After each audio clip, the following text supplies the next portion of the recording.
ፖሊስ ጀርመን ሎሚ ብዛዕባትን አደን ጓልን ኤርትራውያን ስደተኛታት ኣብ ጀርመን ቅድሚ 3 ሰሙን ጠፍየን ተባሂለን ሁሉ ስደተኛ ኤርትራዊ ሕዚነንን አጨኒቀንን ዝነበራ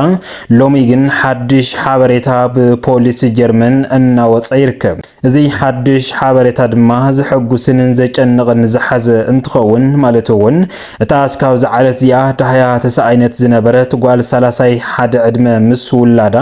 ጓል 10 ዓመት ተወላድት ኤርትራ ነባሪት ንንውሕ ዝበለ ግዝያት ኣብ ጀርመን ዝነበረት ኣብዚ ሕዚ እዋን ግን እዘን አደን ጓልን ጠፊአን ተቃቲለን ሬሳ ተረኺቡ እናተባሃለ ብዝተፈላለየ ማሕበራዊ ሚድያ እናተመሓላለፈ ድሕሪ ምጽናሕ ሎሚ ዕለት ግን ፖሊስ ጀርመን ክብድ ዝበለ ምስጢር አቃሊዑ ይርከብ። እዚ ምስጢር እዚ ድማ እተን አደን ጓልን ብህይወተን ከም ዘለዋ ነገር ግን ብዝሕዝን መልክዑ ንብረተንን ሃፍተንን ድማ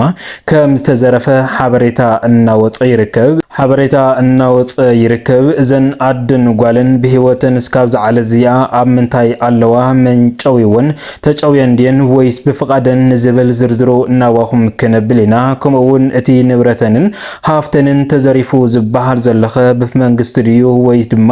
ብሕጋዊ ወይስ ብዘይ ሕጋዊ ንዝብልን ከምኡ ድማ ኣብ ጀርመን ኣብዚ ሕዚ እዋን ብኣብዝሓ ስደተኛታት እናስምዐ ዝርከብ ድምፂ ምስ እቲ ኣብዚ ሕዚ እዋን መንግስቲ ጀርመን አውፅዎ ዘሎ ሕጊ ተቃራኒ ሓሳብ ዝኾነ እናተዋሃወ ይርከብ። እዚ እንታይ ይመስል ንዝብል ዝርዝሩ ብሰፊሑ እናዋኹም ክነብል ኢና። ፍላይ ድማ ነታ አዶ ምስ ጓላ ብህይወታ ተሰኣይና ሞይታ እናተባሃለት ዘላ ኣብዚ ሕዚ እዋን ብህይወታ ከም ዘላ እዩ ፖሊስ ጀርመን ምስጢር እናቃልዐ ዝርከብ። እዚ ብሰፊሑ ፖሊስ ጀርመን ዘውፅኦ ሓበሬታ እንታይ ይመስል ንዝብል ዝርዝሩ እናዋኹም ክነብል ኢና። ሰላምታና ድማ ይረሳዕናን ሰላምታና ብብዘለኹም ይውጻሕኩም። ነዚ መደብና እዚ ሓደሽ ተኾንኩም ንቻነልና ሰብስክራይብ እናወልኩም ኣባላትና ድማ ላይክ ሼር እናወልኩም መደባትና ንምክትታል ሓቢርኩም ናጽንሑ። ሎሚ ዕለት ፖሊስ ጀርመን እናቃልዑ ዝርከብ ክብድ ዝበለ ምስጢርን ከምኡ ድማ ብዛዕባትን አደን ጓልን እስካብ ዝዓለት እዚኣ ልቢ ኩሉ ኤርትራዊ ስደተኛ ነባሪ ኣብ ጀርመን ዝኾነ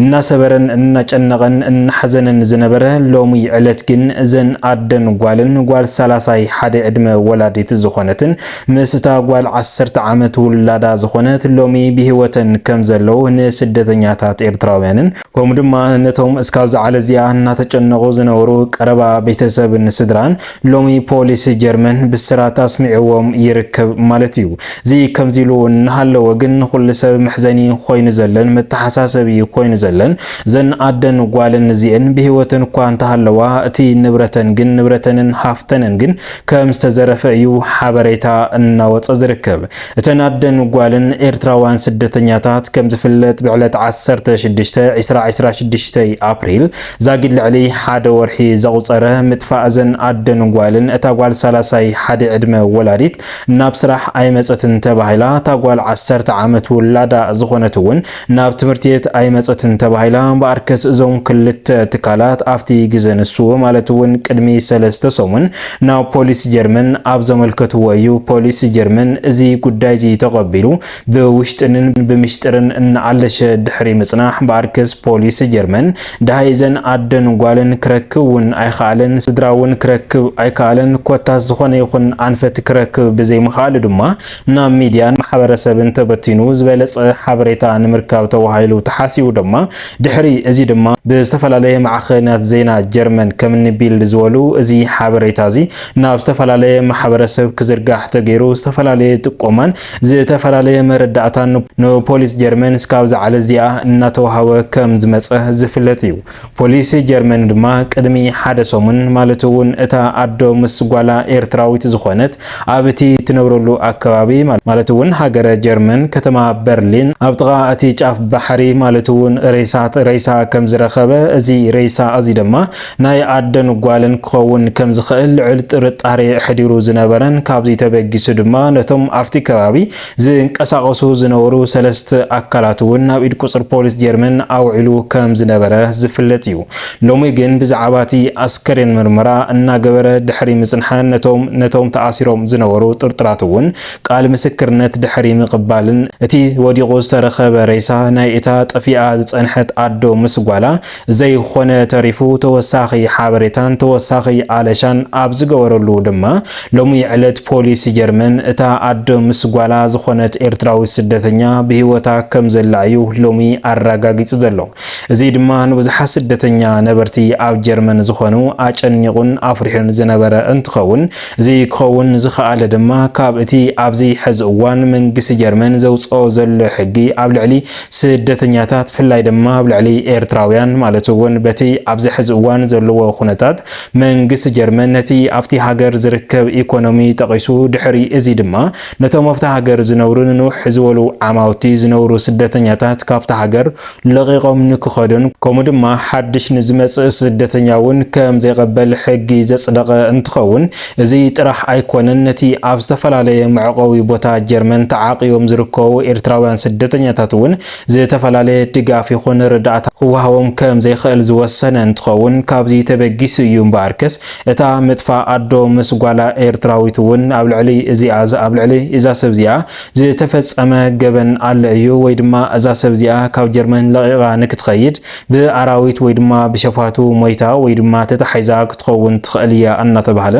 ኣብ ዝተፈላለየ ስደተኛ ኤርትራዊ ነባሪ ኣብ ጀርመን ዝነበረ እዚ ሓሳብ እዚ ከም ርእቶ እናሃበ ዝነበረ እንትኸውን ነገር ግን እዛ ሰብ እዚኣ ሎሚ ዕለት ብሂወታ ከም ዘለ እዩ ፖሊስ ጀርመን መግለፂ ኣውፅኡ ዘሎ ማለት እዩ። እዚ ገሊጹ እናሃለየ ድማ እቲ ንብረታን ሃፍታን ድማ ብመንግስቲ ኣታዊ ከም ዝተገበረ እዩ ሓበሬታ እናወፀ ዝርከብ። እዛ ሰብ እዚኣ ብሂወታ ኣላ ክትበሃል ከላውን ኣብዚ ሕዚ ሰዓት ማለት እውን ካብ ጀርመን ወፂኣ ንክትኸይድ በቶም ኣብ ጀርመን ዝርከቡ ሓለውቲ ወይ ድማ ሴኩሪቲ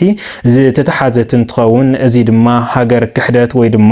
ሰላሊት ብዝብል እያ እዛ ሰብ እዚኣ ኣዶ ምስ ጓልኣ ኣብዚ ሕዚ ዕለት ኣሲሮማ ዘለው ማለት እዩ። እዛ ሰብ እዚኣ ካብ ጀርመን ወፂኣ ንክትኸይድ ዘማለአቶ ወረቐት እውን ኣይነበራን ዘፍቀደቶ ትካል ወይ ድማ ኣካል እውን ብዘይ ምንዋሩ ኣብዚ ሕዚ ሰዓት እታ ኤርትራዊት ኣዶ ምስ ጓላ ካብ ጀርመን ንክትወፅእ ዝገበረቶ ፈተና ፈሺሉ እዛ ሰብ እዚኣ ድማ ተታሒዛ ኣብዚ ሕዚ እዋን ብሂወታ እኳ እንተሃለወት ነገር ግን ኣብቲ ግዜ ንሱ በቲ ሒዛቶ ዝነበረ መረዲኢ ዘይብሉ ወረቐትን ፈቃድ ዘይብሉ ጉዕዘን እቲ ንብረታን ሃፍታን እውን ናብ መንግስቲ ኣታዊ ንክግበር እዩ ተወሲኑ ካብዚ ተበጊሱ እዩ እምበኣርከስ መንግስቲ እውን ነቲ ንብረታን ሃፍታን ዘሪፍዋ እዛ ሰብ እዚኣ ግን ብሂወታ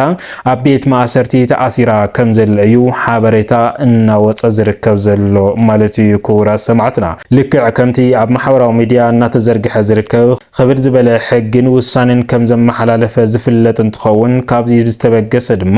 እታ ኤርትራዊት ኣዶ ምስ ጓላ እውን ካብ ጀርመን ምውፃእ ዝገበረቶ ፈተነ ዘይተሳክዐ ቃሪሁ እቶም ኣብ ደንበር ጀርመን ዝርከቡ ድማ